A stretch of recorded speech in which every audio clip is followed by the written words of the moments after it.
आज हम कक्षा 4 हिंदी पाठ्य पुस्तक से पाठ 4 पढ़ेंगे। इस पाठ का नाम है साहसी रूपा।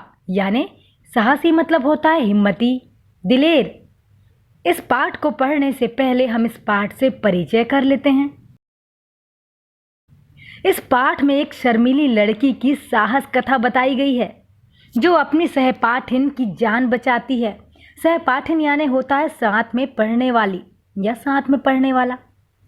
उसने यह कर्तव्य कैसे किया इस कहानी में पढ़ेंगे। कर्तव्य यानी होता है बच्चों वीरता का कार्य या कमाल। तो चलो पाठ शुरू करें। पाठशाला में एक नई लड़की ने प्रवेश लिया। अध्यापिका जी ने कक्षा से उसका परिचय कराया। यानी स्कूल में एक नई लड़की ने एडमिशन लिया तो जो शिक्षिका रहती है उन्होंने क्या कराया कि कक्षा से उसका परिचय कराया। यानी जिस कक्षा में उसने एडमिशन लिया था उस कक्षा में पढ़ने वाले बच्चों से उसकी जान पहचान करवाई और कहा यह रूपा है, यह इसी कक्षा में पढ़ेगी। फिर वे रूपा से बोली, रूपा तुम्हारी सहेलियां तुम्हें बता देंगी कि वे कौन कौन से पाठ पढ़ चुकी हैं। कोई कठिनाई होने पर वे तुम्हारी सहायता करेंगी। रूपा कम बोलती थी, वह चुप ही रहती थी। उसकी सहेलियां उससे बात करना चाहती थी परंतु वह चुप चुप ही रहती। लड़कियों ने भी 2-3 दिन तो उससे बात करने की कोशिश की, फिर वे अपनी अपनी सहेलियों में मस्त हो गईं। उन्हें लगा कि रूपा किसी से बात करना पसंद नहीं करती। एक दिन पाठशाला में पिकनिक का कार्यक्रम बना। यानी एक दिन स्कूल में पिकनिक का प्लान बना। सब ने सोचा रूपा नहीं जाएगी परंतु पिकनिक के दिन रूपा ही सबसे पहले विद्यालय के फाटक यानी गेट के पास खड़ी थी। पिकनिक का स्थान छोटी सी झील का किनारा था। यानी जहाँ वो पिकनिक के लिए प्लान बनाया था उन्होंने, वो जो जगह थी वो झील के किनारे थी। ऊंचे ऊंचे वृक्षों से घिरा यह स्थान पिकनिक के लिए बहुत उपयुक्त यानी ठीक था। पहाड़ी स्थल होने के कारण ऊंची नीची भूमि पर खिले रंग बिरंगे फूल और लताएं झील की शोभा और भी बढ़ा रही थी। यानी झील की सुंदरता और भी बढ़ा रही थी। लड़कियों के वहां पहुंचते ही उनकी हंसी और ठहाकों से वातावरण गूंजने लगा। यानी जैसे ही लड़कियां पिकनिक वाली जगह पर पहुंची वे जोर जोर से हंसने लगी और उनकी हंसी से वातावरण गूंजने लगा। ठहाका यानी होता है बच्चों जोर से हंसना। तो इतने जोरों से हंसने लगी कि वातावरण गूंजने लगा। सभी इधर उधर दौड़कर अपने लिए अच्छे से अच्छा स्थान खोजने लगी। सभी लड़कियां यहाँ से वहाँ भाग रही थी, दौड़ रही थी और अपने लिए अच्छे से अच्छी जगह ढूंढने लगी। अध्यापिका जी ने एक सुंदर जगह देखकर दरियां बिछवा दी। कुछ लड़कियां वहीं बैठकर हंसी मजाक करने लगीं, कुछ इधर उधर घूमकर प्रकृति की शोभा का आनंद लेने लगी। यानी कुछ लड़कियां वहीं बैठकर हंसी मजाक करने लगी और कुछ लड़कियां यहाँ वहाँ घूमकर प्रकृति की सुंदरता को निहार रही थी, उसका आनंद ले रही थी। रूपा आज भी अकेली थी। वह अपनी सहेलियों से अलग घूम रही थी। वह सुंदर सुंदर फूलों को देखती, उनकी ओर हाथ बढ़ाती, पर बढ़ा हुआ हाथ फूलों को सहलाकर पीछे आ जाता। यानी बच्चों रूपा इतनी समझदार थी कि वो समझती थी, ये जानती थी कि जो फूल हैं वो पेड़ पौधे में ही अच्छे लगते हैं, तोड़ने से तो वो मुरझा जाते हैं। इसीलिए उन फूलों को उसने तोड़ा नहीं, उनके ऊपर प्यार से उसने हाथ फेर दिया। वह फूलों की क्यारियों से होती हुई लताओं के पास जाकर बैठ गई। रूपा मन ही मन उस स्थान के सौंदर्य की प्रशंसा कर रही थी। यानी रूपा मन ही मन में उस जगह की सुंदरता की तारीफ कर रही थी। अचानक छपाक की आवाज हुई और एक चीख गूंज गई। रूपा उठकर तेजी से आवाज की ओर दौड़ी। झील के एक किनारे पर उसे एक सफेद कपड़ा सा दिखाई दिया। वह उधर ही दौड़ने लगी। यानी कि रूपा को जहाँ झील के किनारे कपड़ा दिखा था ना, वो उसी तरफ दौड़ने लगी। पास पहुँचते ही उसे बचाओ बचाओ की आवाज़ सुनाई पड़ी। उसने देखा कि उसकी सहेली शांति झील में गिर गई है। वास्तव में झील के उस स्थान पर पानी कम और कीचड़ अधिक था। यानी पानी कम था उस जगह पर और कीचड़ ज़्यादा थी। एक तरह से झील का वह भाग दलदल बना हुआ था।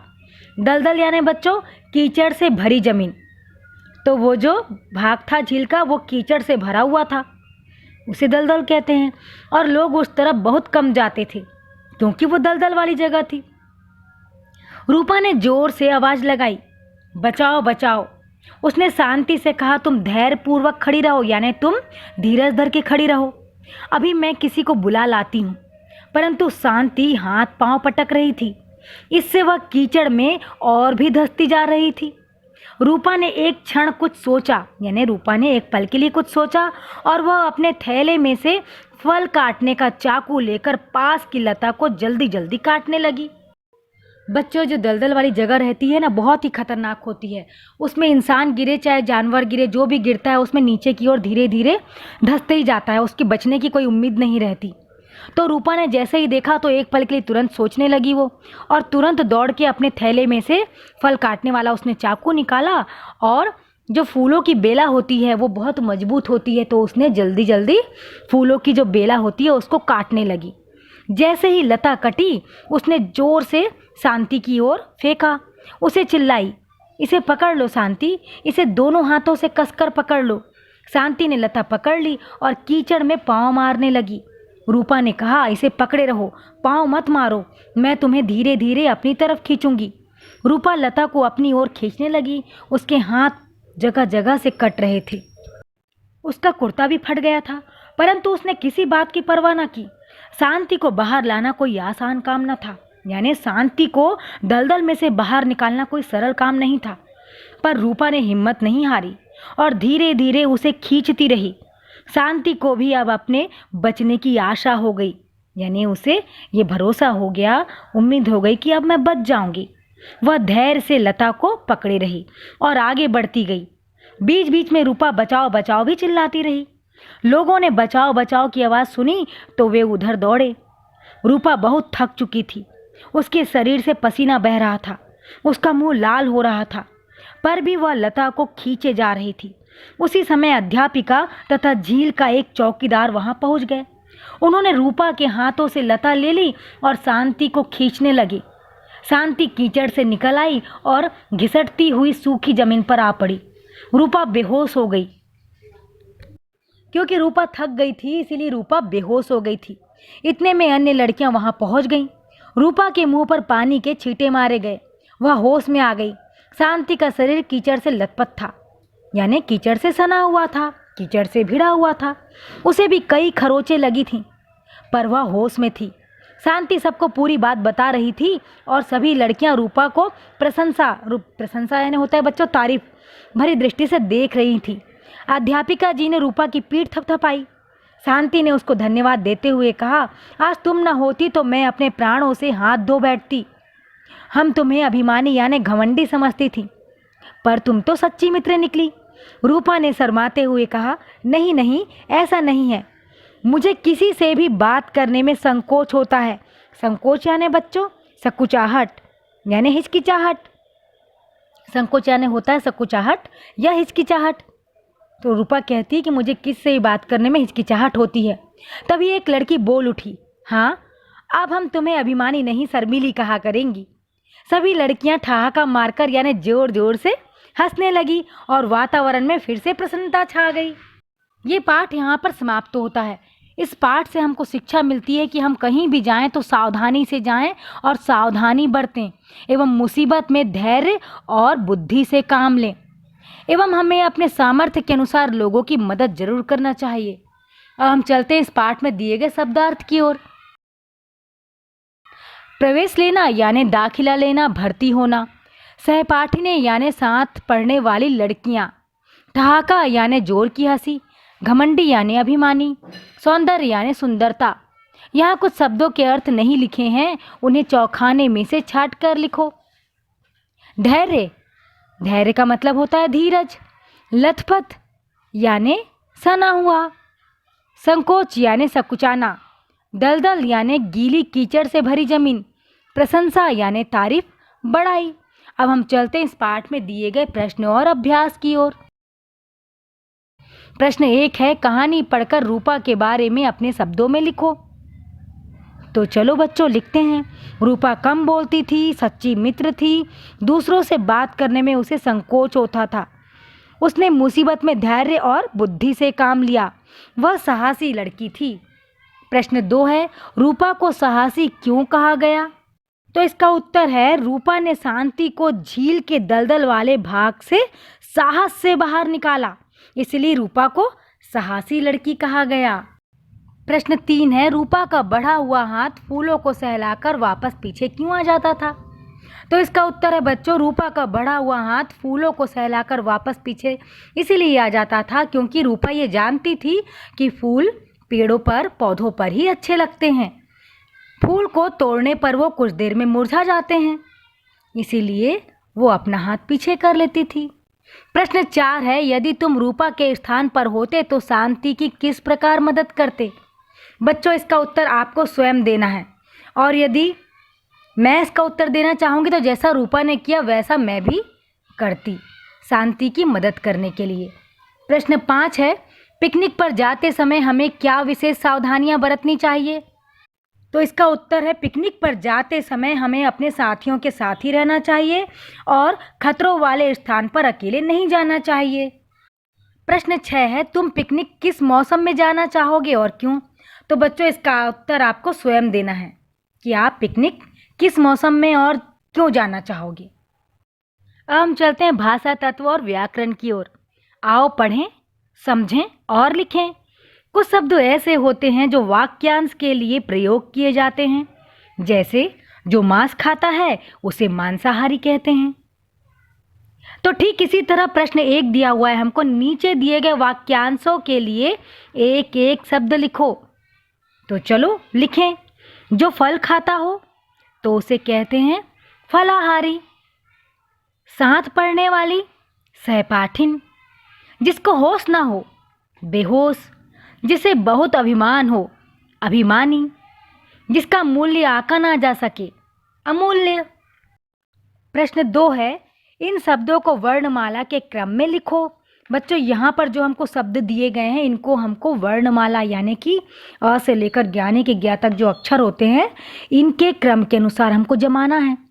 तो सबसे पहले हम इसको देख लेते हैं ध्यान से कि इनके सबसे पहले जो सामने में अक्षर लिखा हुआ है इनको हम क्रम से जमा देते हैं तो हमारा ये बहुत ही आसानी से क्रम के अनुसार जम जाएगा। तो पहले हम लिखेंगे अ से अध्यापिका, फिर हम लिखेंगे उनसे, फिर लिखेंगे कठिनाई, फिर लिखेंगे हम प से इधर पसंद भी दिया हुआ है, प से परंतु भी लिखा है तो प को हम हटा देते हैं, दूसरा अक्षर लेते हैं स, और प के बाद लिखा है स और प के बाद यहाँ पे लिखा है रा। तो पहले सा आता है कि पहले रा आता है? तो पहले रा आता है। तो हम पहले लिखेंगे परंतु, फिर हम लिखेंगे पसंद, फिर हम लिखेंगे बचाओ, फिर हम लिखेंगे लकड़ी, फिर हम लिखेंगे लता, फिर हम लिखेंगे सहपाठिन। अब प्रश्न नंबर 3 है, धैर्य, ग्रह, राष्ट्र, कारण। इन सभी शब्दों में रा का प्रयोग अलग अलग रूप में किया गया है। नीचे दिए गए शब्दों में र जोड़कर उनके उचित रूप लिखो। बच्चों, यहाँ पर हमको लिखा दिखाई दे रहा है धैर्य। धैर्य में देखो हमको रा का एक अलग रूप दिखाई देगा। धा में अय की मात्रा धै, ऊपर लिखा है रेफ, फिर लिखा है य, धैर्य, धैर्य। तो जो या के ऊपर में र बना हुआ है ये र का एक अलग रूप है। इस रूप को कहते हैं रेफ। रेफ, कई लोग इसे रेप कहते हैं, नहीं ये रेफ है। और बच्चों, हमेशा रेफ का प्रयोग कभी भी किसी भी शब्द के पहले अक्षर में नहीं लग सकता, इसे आपको ध्यान में रखना है। अब दूसरा दिया हुआ है ग्रह, तीसरा दिया हुआ है राष्ट्र। तो जो ग्रह में र का रूप है इसे पदेन कहते हैं, और जो राष्ट्र में भी र का रूप है इसे भी पदेन कहते हैं। ये र का पदेन रूप है। तो चलो नीचे दिए गए शब्दों में र जोड़कर उनके उचित रूप लिखते हैं। का दिया हुआ है गाम, तो हम गा में रा का पदेन रूप लगा देंगे तो ये बन जाएगा ग्राम। ख दिया हुआ है सिफ, तो हम सिफ में फ के ऊपर र की रेफ लगा देंगे तो ये बन जाएगा सिर्फ। ग दिया हुआ है किया, तो हम की में र का पदेन रूप लगा देंगे तो ये बन जाएगा क्रिया। घ दिया हुआ है काय, तो हम काय में जो य दिया हुआ है इसमें रा की रेफ लगा देंगे तो ये बन जाएगा कार्य। फिर ड दिया हुआ है आय, तो हम आय में जो य दिया हुआ है इसमें हम र की रेफ लगा देंगे तो ये बन जाएगा आर्य। च दिया हुआ है प्रथम, तो हम प में र का पदेन रूप लगा देंगे तो ये बन जाएगा प्रथम। छ दिया हुआ है वस, तो हम वर्ष जो लिखा हुआ है इसमें स में हम र की रेफ लगा देंगे तो ये बन जाएगा वर्ष। ज दिया हुआ है टक, तो हम टक जो दिया हुआ है इसके ट में हम र का पदेन रूप लगा देंगे तो ये बन जाएगा ट्रक। प्रश्न 4 है, पाठ में शब्द आया है दलदल, इसमें 2 वर्णों का 2 बार प्रयोग हुआ है। ऐसे 4 शब्द लिखो जिनमें 2 ही वर्णों का 2 बार प्रयोग हुआ हो। तो चलो लिखते हैं। खटखट, सरसर, फरफर, मलमल, कल। बच्चों इसी तरह आप और भी शब्द लिख सकते हैं। अब आगे दिया हुआ है, संज्ञा शब्द के संबंध में तुम पढ़ चुके हो।